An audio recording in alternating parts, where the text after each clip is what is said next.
Hi, in this video we'll learn how to factor a quadratic equation if the leading coefficient is greater than 1.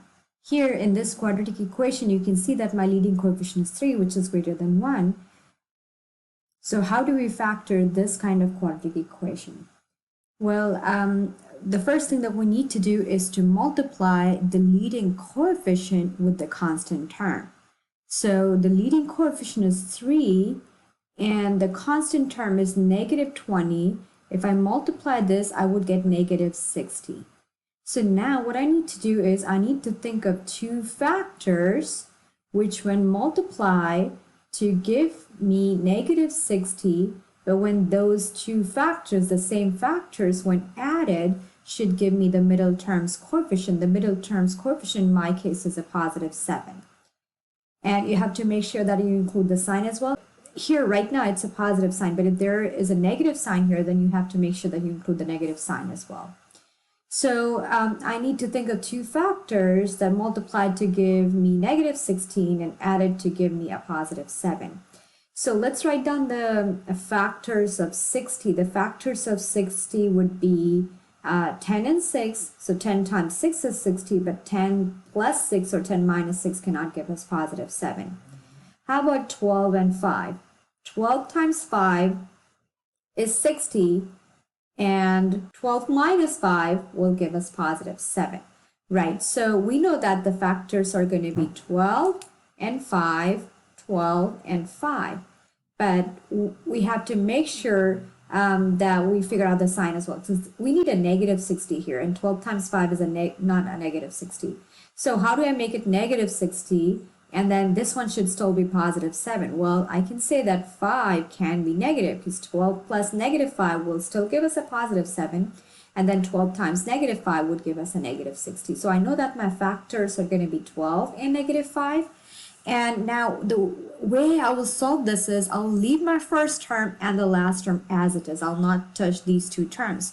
So I'll write my first term as it is, and I'll write my last term as it is. Now I'll split up my middle term such that I use these two factors.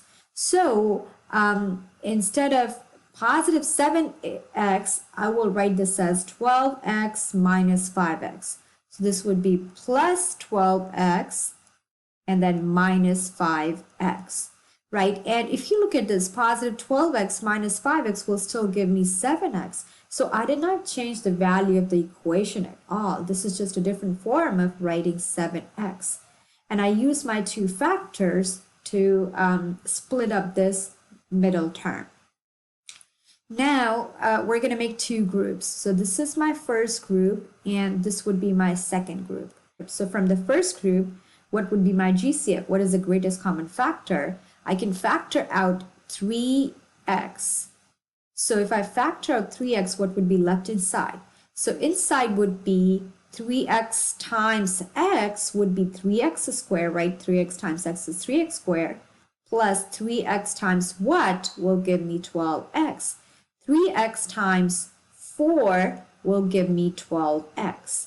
From the second group, what would be the GCF? What would be the greatest common factor? Well, they both have a negative sign, so I can definitely factor out a negative sign here. And then what is the GCF of 5 and 20? It's 5.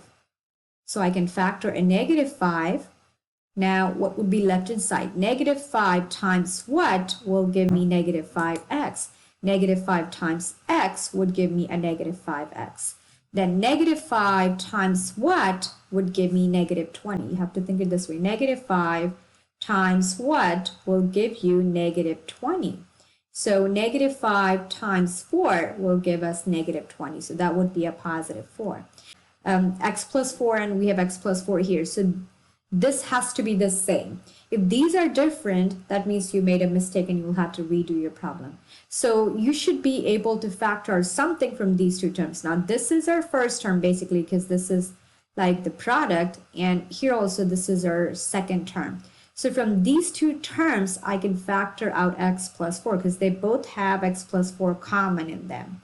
If I factor out x plus 4 from the first term, what will be left inside? Well, I will just have 3x left because if I take away this term, I would just have 3x left inside.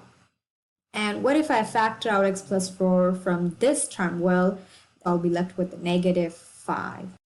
So this would be my final answer. And factoring means writing it as a product of two binomials. And here you can see that I've got two binomials. So this is the way you factor your quadratic equation if the leading coefficient is greater than 1. So I hope you find this video helpful.